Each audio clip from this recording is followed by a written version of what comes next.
David here with Fig Boot on Pens. It's always interesting to check out a brand which is new to you, and that's what I had an opportunity to do courtesy of the good folks at Kenro Industries. Kenro is the U.S. distributors of such lines as Aurora and Bugatti and Montegrappa, and it's a Montegrappa I have to show you today. One with some very unique features, and that is the Montegrappa American Dream. Kenro has provided this pen to me for review purposes, and once I'm through with this review, it'll be heading back their way. So what I'm going to do is discuss the parts and the features of the American Dream, talk about what I care for and what I don't care for, go over some measurements, size comparisons, and then provide a writing sample. The American Dream is a pen exclusive to the U.S. market, I believe, and Montegrappa is one of the oldest fountain pen makers in Italy. It was founded back in 1912. It's based out of the northern Italian city of Bassano di Grappa. Now, you know, I like etymology. Bassano di Grappa was actually founded in the 2nd century BC by a Roman who was named Bessarius. And after World War I, as a tribute to soldiers who had perished in a battle on Mount Grappa in Italy, the Del Grappa portion was the name was added to the city. And that mountain, Mount Grappa, is what the company Montegrappa is named after. The pen arrives in this rather large box. You slide off the sleeve to reveal this nice box. I kind of like the hexagonal pattern here. You lift off the top and the front flips open. And I kind of am a fan of boxes that do that. It makes it easier to get to the case out of here. Now, under the box, we have a couple of things. We have a little ribbon that you could use if you give this pen as a gift, which is kind of nice. Then we have 2 standard international cartridges, as well as a rather hefty instruction manual that is 94 pages long. Now, that sounds like a lot, but it's around 8 pages of information written in 10 different languages, so it's not that bad. Inside, we have a octagonal clamshell box, and the hexagonal pattern is embossed on the box as well. And there's a nice little metal plaque on the top that says Montegrappa Italia. The box lid is actually magnetized, and both sides kind of flip open. It's kind of a neat little box. And inside of the box, it kind of feels like a faux suede-like material. And here we have the pen, the Montegrappa American Dream. Now this pen is kind of trapped in here by this thick band, so what you do is you actually slide, let me do this without having the pen fall out, you slide the band out of the way, and then you can get at the pen. Normally you do it with a little more grace than that. So here is the American Dream. The barrel and cap are made of a rich dark blue resin. Let's start here at the Finial, where we have a rounded dark blue medallion which matches the material of the cap and barrel. Then there's one of the things I really like about this pen, which are the thin red, white, and blue rings. From what I can tell, these rings are resin, the same material as the rest of the body of the pen. That they are stacked with palladium-plated rings between them, which I feel is nicer than if they were simply just painted on. Then we have the clip. The top of the clip is rather straight, but the underside is curved a little bit, kind of giving the illusion that the clip has more bend in it than it really does. There's a rolling ball at the end of the clip, which I believe is found on all Montegrappa pens. I found this clip to be a bit on the tight side. Usually the roller ball kind of smooths things out when you're going into a shirt pocket, but if you have a pocket with material thicker than like a standard dress shirt, then it might take a little effort to use this clip, at least the one on this specific pen. The cap is straight and then transitions into a palladium-plated cap band. On the back side of the band is engraved Made in Italy, and on the front side it says Montegrappa. In these close-up pictures, you can see how it's laser engraved, and the engraving kind of exposes the metal beneath the palladium plating and kind of gives it a bit of texture. With the naked eye, it just kind of looks like it's filled with black lacquer or something along those lines, but it's not, which is just an interesting technique. There is a rounded step down to the barrel where you can see just a hint of some of the palladium plating on the section. Then the barrel tapers down to the end here where we have a palladium plated band and a flat red resin medallion. And I kind of like that the end is flat as opposed to trying to mirror the subtly rounded finial. I just think that looks nice. The cap twists off to reveal this very unique section and this medium semi-hooded steel nib. This nib doesn't have an excessive amount of scroll work, but that's okay. I feel the design of the nib fits in well with the rest of the pen. It's interesting. The majority of the time, any scroll work or lettering on a nib is stamped onto the nib. But in the case of this nib, I could be mistaken, but it appears to be more of a traditional like engraving and not laser engraving. And one more thing I noticed, take a look at the bottom of the loop of the G. If you were writing that letter by hand, the exit to the letter would be over the top of the downstroke, and in this case it's behind the downstroke. So it would appear that when the engraving was done, it was done writing backwards. Now there's no issue with that. It looks nice, but I just thought that was interesting. I mean, there must be some reason why it's better to engrave from right to left as on this nib rather than from left to right in an imitation of actual handwriting. So I just thought that was interesting. And then here's a look at the plastic feed. The American Dream is offered in either an 18 karat gold nib with palladium plating in like a fine or a medium or a broad, or there's this steel nib, which is available only in medium, which is what I have here. Now we have what is my favorite part of this pen, the very unique section. I really like the semi-hooding of this nib.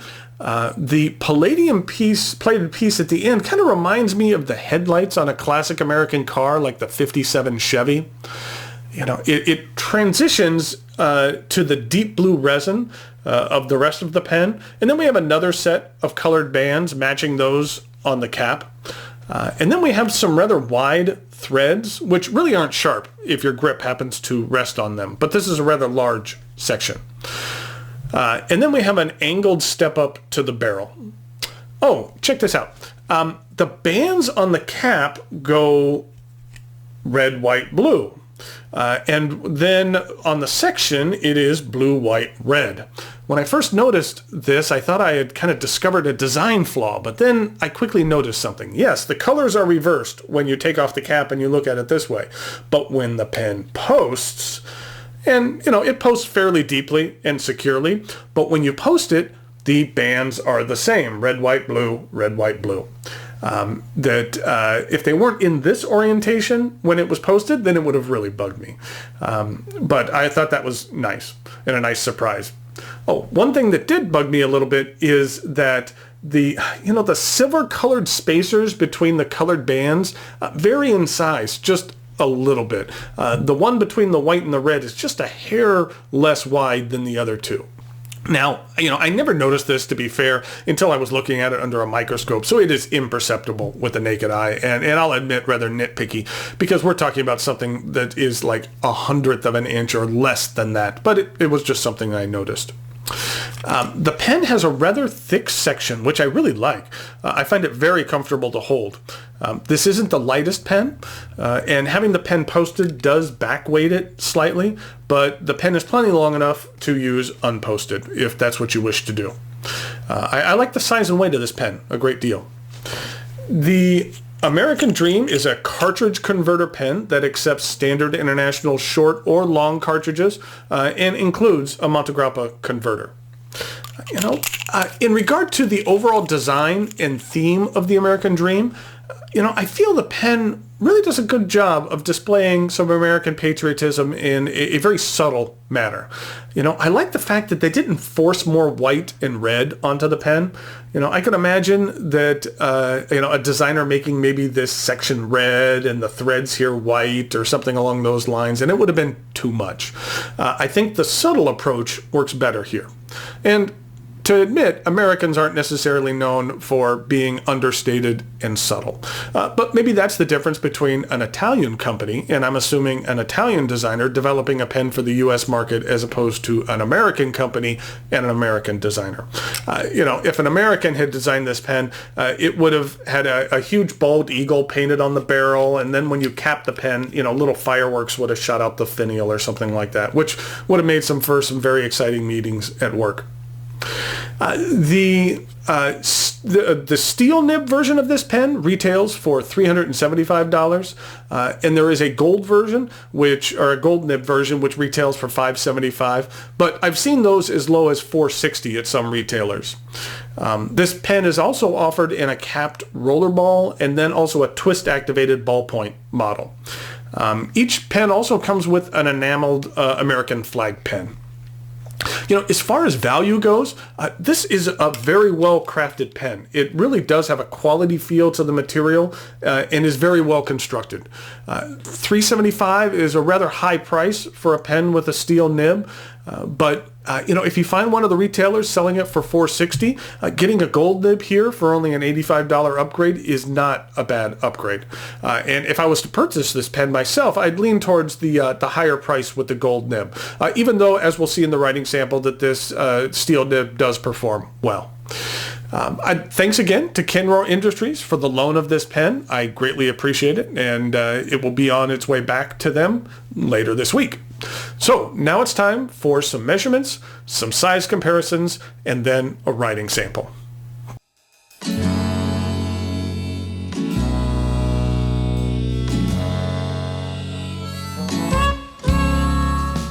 Here we go with some size comparisons for the Montegrappa American Dream. First of all, here it is with a Visconti Opera Elements. Then here it is with a Omas Mylord Arco Celluloid. And then here's a new acquisition, which is, I don't believe I've shared it before, which is a Platinum Izumo, which is a very nice Urushi lacquered pen. We'll definitely be seeing more of it later, but it has a little bit of a green tint to it here. And it's very, very nice. And that's what it looks like in comparison to that pen. In regard to some other pens, we have a Visconti Hall of Music. Then we have a Pilot Vanishing Point. And then we have a Lamy All-Star. Now, I've actually heard it pronounced All-Star as well as AL-Star. I'm not sure what the official pronunciation of the name is, but I'm just going to call it All-Star.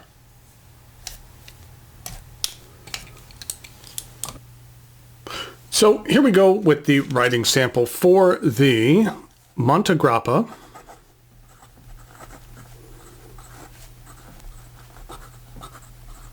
American Dream.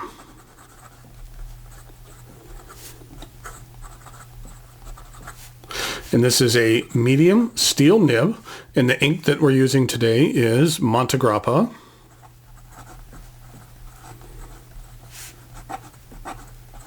Bordeaux.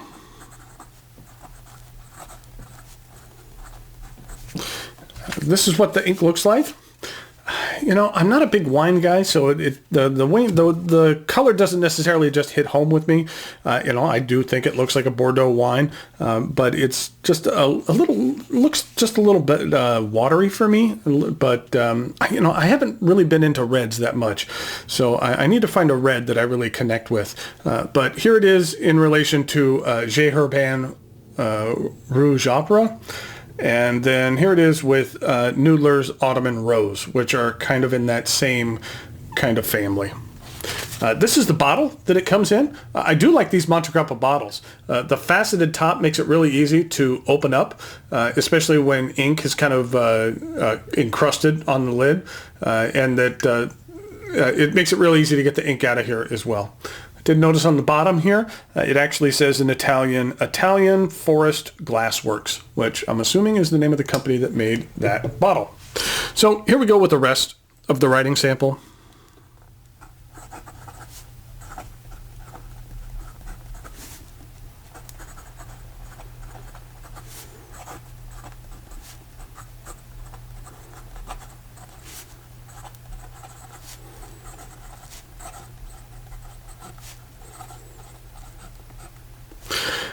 This is a steel nib, and so you're not going to get tons of line variation out of here. If you press it, you can get a little bit. And in regard to wetness, it's a decently wet nib. And in regard to reverse writing,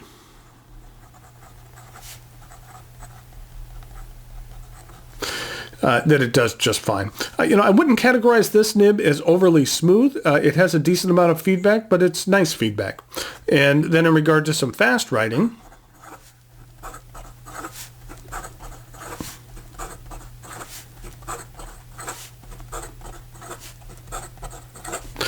the nib has no problem in keeping up, and the feed has no problem in keeping up. So there we have the Montegrappa American Dream. Thanks again to Kenro Industries for providing this pen for review. I greatly appreciate it. Thank you for watching, and I'll talk to you later.